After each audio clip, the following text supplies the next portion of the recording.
Hi everyone. Before I dive into this story, I want to ask you something. From which city are you watching us tonight? Let me know in the comments.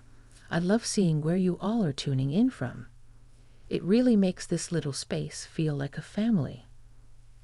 Now, I have to share something that still leaves me with a strange mix of warmth, disbelief, and a racing heart. It's not the kind of thing I ever imagined would happen, and certainly not with someone I watched grow up from a kid into a man. Let me start from the beginning. It was a cold Friday evening when I got the call from my sister, Carol. She sounded tired, frantic even, asking if Jimmy, her son, could stay over at my place for a night or two. There had been a plumbing issue at her house, something with the hot water heater flooding the entire lower floor, and she was dealing with contractors and chaos. I hesitated only for a moment, not because of Jimmy, but just because I hadn't had anyone stay over in a while. My home had become my peaceful little sanctuary, just me, the smell of eucalyptus candles, and old jazz records spinning softly in the background. Still, I said yes. I'd always had a soft spot for Jimmy. He'd grown into such a polite, calm young man. He was 26 now, tall, with kind brown eyes that had always reminded me of his father, Carol's first husband, the only one she ever really loved. When Jimmy arrived that night, he had just a small duffel bag slung over his shoulder and a smile on his face. "Thanks for letting me crash here, Aunt Sharon. I promise I won't be in the way." He always called me Aunt Sharon, though I had told him more than once he could drop the aunt if he wanted to. It made me feel older than I was. He had that same gentle charm he'd had as a boy, but now it was framed by broad shoulders and a quiet confidence. I offered him a drink, just a glass of wine, which he accepted, surprising me. We sat on the couch, and for the first time in a long while, I saw him not as the little boy who used to spill juice on my rug, but as a grown man who listened, smiled at the right moments, and even made me laugh until my cheeks hurt.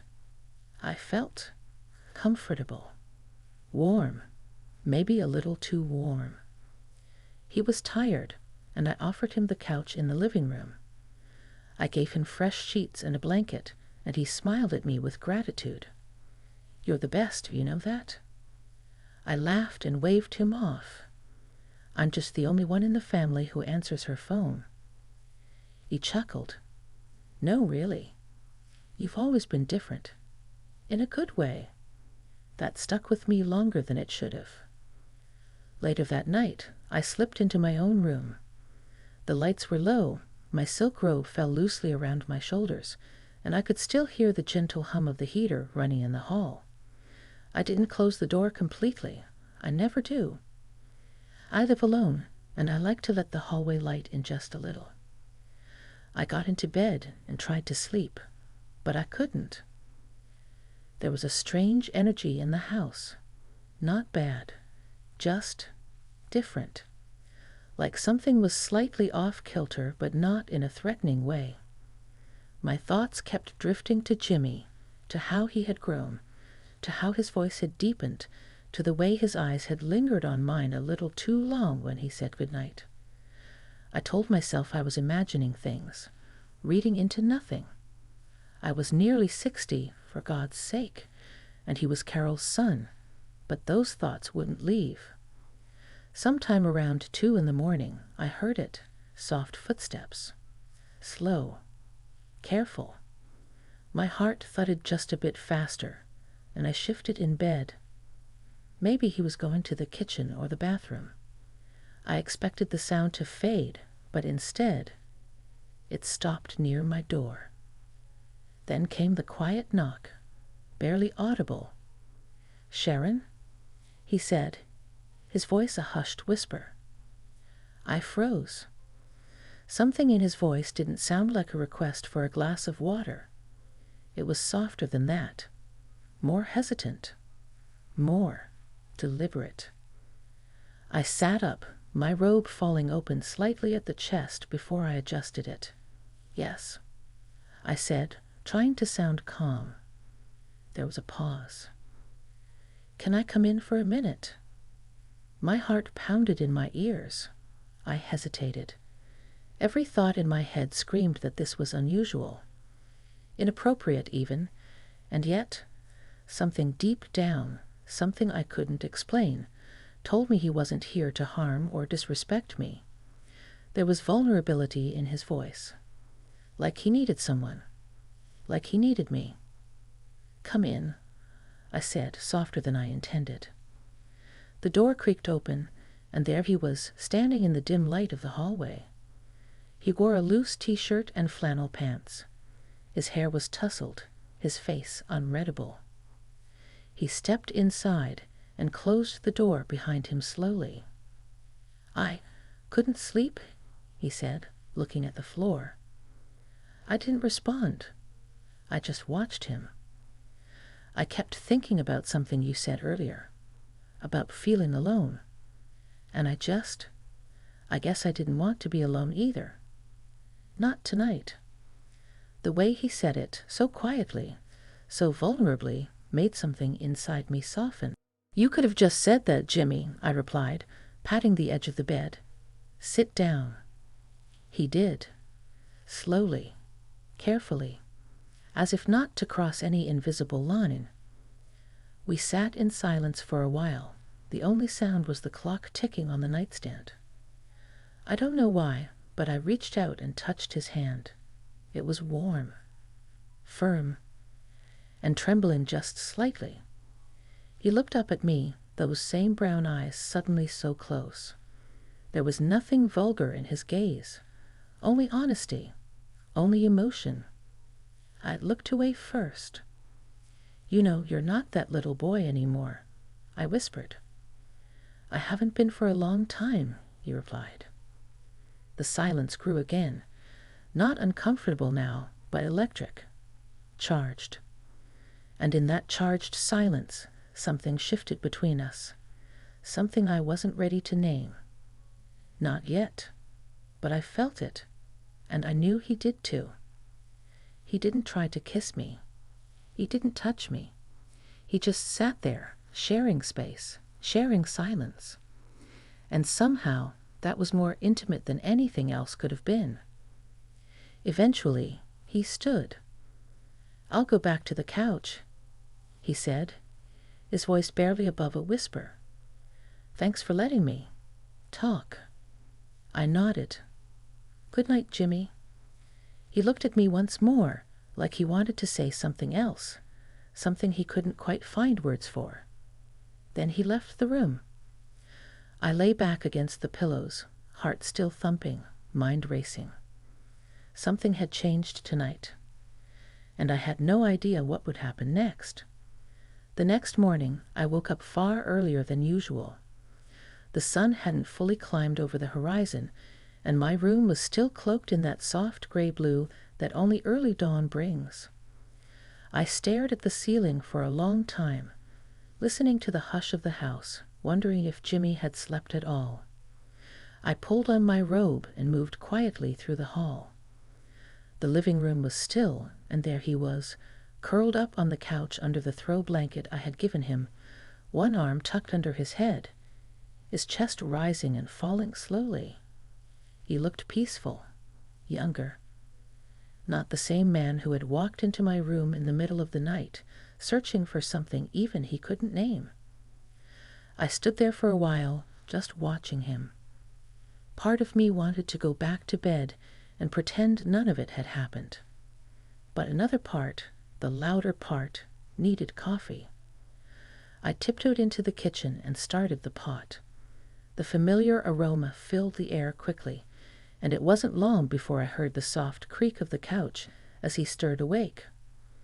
I didn't turn around right away when I heard his footsteps come closer. I focused on pouring the coffee, grounding myself with the simple ritual. "Morning," he said gently. I looked over my shoulder. "Morning." He rubbed the back of his neck, a shy smile creeping onto his face. "Sorry if I made things weird last night." I handed him a cup. You didn't. He looked at me, surprised. I didn't. No, you didn't say anything wrong. You didn't do anything wrong. You were just honest. He exhaled, the tension leaving his shoulders just a bit.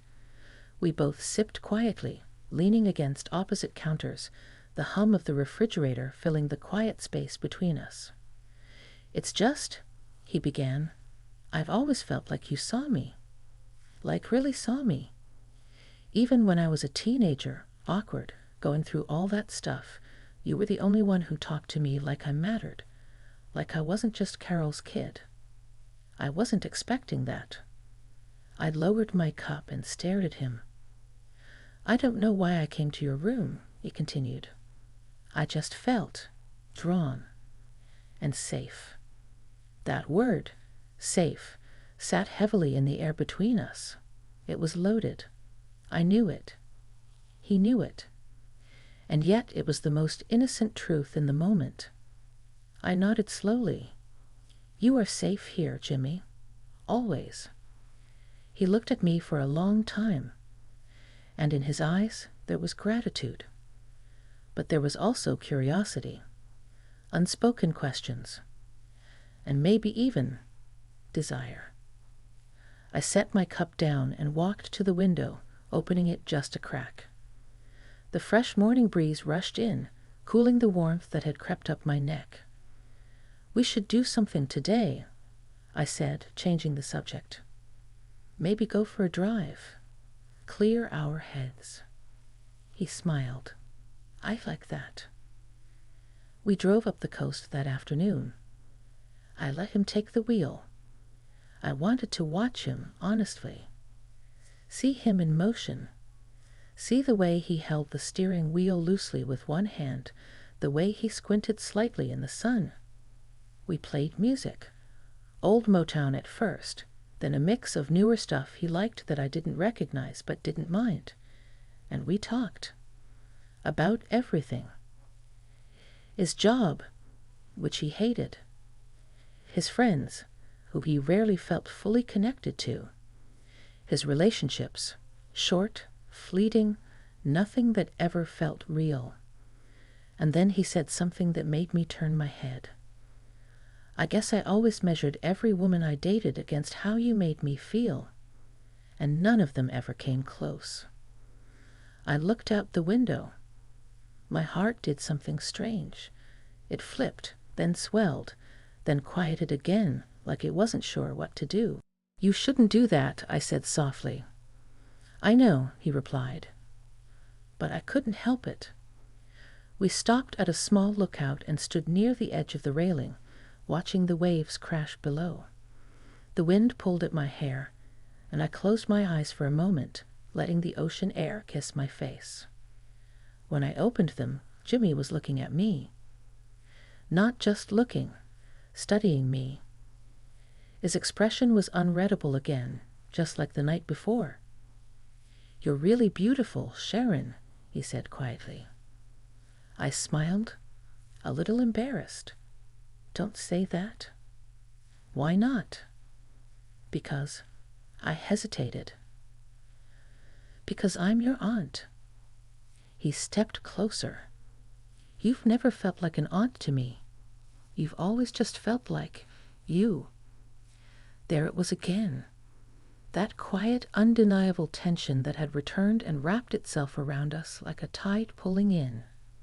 I didn't move away. And he didn't push. We just stood there, two people caught in a moment neither of us expected, both understanding that whatever this was, it was real and delicate and not to be taken lightly. Later that evening, back at the house, everything felt softer. The silence wasn't awkward. It was thoughtful. We didn't talk about what had passed between us at the lookout. We didn't need to. But I felt it. In the way he helped me with dinner. In the way he reached around me to grab a plate and lingered just a second longer than necessary. In the way our fingers brushed when we sat next to each other on the couch to watch a movie. Halfway through the film, I felt his head slowly lean against my shoulder. I froze for a moment. Then, slowly, I let mine rest against his. We didn't speak. We didn't move. And when the credits rolled, neither of us got up. That night, as I lay in bed again, door slightly ajar just as before, I wondered if I'd hear his footsteps. I wondered if I wanted to. And I realized I did. But I didn't know what it meant. And I didn't know if I was brave enough to find out. I didn't sleep much that night. I don't think Jimmy did either. I heard him in the kitchen around 2 a.m., the sound of the refrigerator opening, the gentle clink of a glass being set down. I stayed in bed, eyes open, staring at the ceiling and listening to the quiet rhythm of the night house. I half expected the knock again, half wanted it, but it never came. In the morning, I found him already dressed, sitting on the patio in the back with his coffee. He didn't hear me approach. He was staring out over the little garden I poured my heart into these past few years, the one thing that had always been mine, untouched by anyone else. I stood in the doorway for a moment, just watching him. There was something about the way the light hit his face, gentle, thoughtful. He looked older than he did when he arrived, not in a tired way, but in a deeper way, like something had settled in him. "Didn't expect you to be up this early," I said, breaking the stillness. He turned, his expression warm. I couldn't sleep. I walked over and sat in the chair across from him. Neither of us said anything for a while. The air between us was thick with everything unspoken. "I keep thinking about the things we said yesterday," he finally murmured, "at the coast and after." I met his eyes. "Me too." "I know this isn't simple," he added. "I know there's history, and rules, and expectations." "There are," I agreed quietly.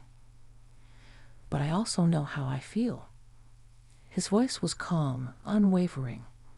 He wasn't a boy in that moment. He wasn't even my sister's son. He was just Jimmy, a man being completely honest with a woman who'd known him his whole life. "What do you feel exactly?" I asked, the question slipping out before I had time to second-guess it. He didn't blink. Safe. Understood. Seen. Wanted. The last word hung in the air. My breath caught. I looked down at my hands, folded in my lap. The way he said it, not with desperation, not with assumption, but with clarity, it made me feel something I hadn't felt in a very long time. Desired. Chosen. Not just for what I looked like or what I could offer, but for the way I made him feel. "I'm still trying to understand what this is," I confessed. "I've spent so much of my life putting everyone else first. Your mother, my ex-husband, this house. I don't even know if I remember how to want something just for me." He leaned forward slightly. "Then maybe this is the time to start." I couldn't respond. Not yet. My heart was moving faster than my thoughts. We went about the day quietly. I cleaned up the kitchen while he worked from his laptop at the dining table. Every once in a while, I caught him glancing at me. Not in a way that made me uncomfortable, but in a way that made my stomach flutter. That afternoon, I was folding laundry in my room, humming softly to myself, when he knocked. This time, it wasn't quiet. I looked up. "Come in." He opened the door and stepped in. His eyes flicked briefly to the bed, to the laundry in my hands, to the robe I had on. Soft cotton, nothing revealing. Still, I suddenly felt exposed. "I wanted to ask if you wanted to take a walk before dinner," he said. "It's nice out." I nodded, setting the basket down. "Let me change." He lingered for a second too long before nodding and stepping back out. As I changed into jeans and a sweater, I caught a glimpse of myself in the mirror. There were lines on my face. My skin wasn't as firm as it used to be. But there was something else, too. A glow in my cheeks, a light in my eyes that had been missing for too long. I didn't know if it was right, but I knew it was real. We walked through the park near my neighborhood, the sky painted in shades of pink and lavender as the sun set. Kids were still playing, and dogs tugged at leashes, their tails wagging in joy. It all felt so ordinary. And yet, nothing about this was. At one point, Jimmy stopped near a bench and looked at me. "Can I ask you something?" "Of course." "If I wasn't your nephew, if I was just some man you met, would this be different?" I froze. It was a question I'd been asking myself, too. I took a breath. I think, if I didn't know you, I wouldn't feel what I feel now. Because part of what I feel is tied to the years of knowing you, watching you grow, seeing your heart. I don't think it's about blood or titles. It's about connection. He nodded slowly. That's what I feel too. We didn't talk much after that. We walked in silence back to the house, but it wasn't uncomfortable. It was thick with meaning. That night, we ate leftovers and played cards at the kitchen table, laughing at our bad hands and teasing each other gently. It felt easy, normal. But later, as I got into bed again, I left the door open just a bit more than the night before. And around midnight, I heard it, the knock. 3 soft taps. I didn't speak. I just got out of bed and walked to the door. Jimmy was there, standing in the hallway in a t-shirt and sweats, barefoot, his hair messy. His eyes were warm but uncertain. I stepped aside. He entered slowly. We didn't touch. We didn't say anything. He just sat on the edge of the bed again, like the first night. "I couldn't stop thinking about you," he whispered. I stood beside him, heart pounding. "Jimmy, this is—" "I know," he interrupted gently. "We don't have to do anything. I just want to be near you." There was a moment of silence before I said, "Lie down." He looked at me surprised. "Are you sure?" I nodded. "Just stay, just for tonight." He lay down beside me, fully clothed above the covers. I slid back into bed beside him. There were inches between us, but it felt like a mile. And yet, it felt right. He didn't reach for me. I didn't reach for him. But when I woke up a few hours later, I found his hand gently wrapped around mine. And I didn't pull away. The morning sunlight poured into the room in streaks of gold, warming the edge of the bed and brushing against my cheek. For a moment, I forgot where I was, or rather, who I was with. And then I felt the weight of his hand still resting over mine. Gentle. Still. Trusting. I didn't move. I just laid there, staring at the ceiling, listening to the quiet rhythm of Jimmy's breathing beside me. Neither of us had crossed a line in the physical sense, but something had definitely shifted. Something deep and unspoken had been acknowledged, accepted. Eventually, he stirred. His fingers flexed slightly in mine before he opened his eyes. "Morning," he whispered, his voice raspy with sleep. "Morning," I replied, unsure of what else to say. He looked at me, really looked at me, as if trying to read something in my face. I offered him a small smile, and he exhaled slowly, sitting up. "I should get dressed," he said, rubbing the back of his neck. "Yeah," I nodded, pulling the blanket up as I sat up too. "I'll make breakfast." He left the room quietly, and I sat there for a few more minutes, the imprint of his presence still fresh on the sheets and on me. I wasn't sure what to feel. I wasn't ashamed, but I was deeply aware of how delicate everything had become. Downstairs, I scrambled some eggs and toasted sourdough while the kettle boiled. Jimmy joined me at the table, dressed in jeans and a dark sweater, hair still slightly damp from the shower. He looked casual, normal, but his eyes held a question he didn't ask. I handed him a plate, and we ate mostly in silence, save for the clinking of forks and the occasional sip of tea.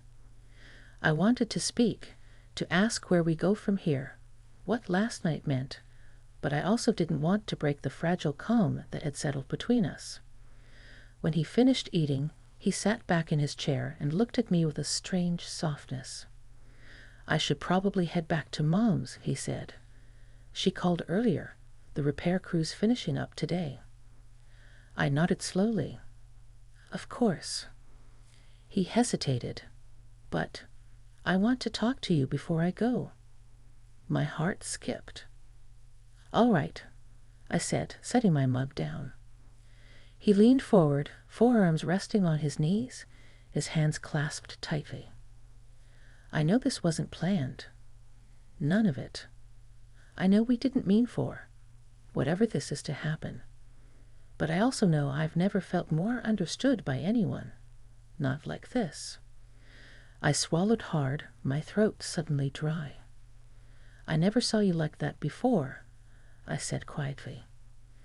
"Not until you walked into my room that first night. But something happened. Something changed. And I can't pretend I didn't feel it."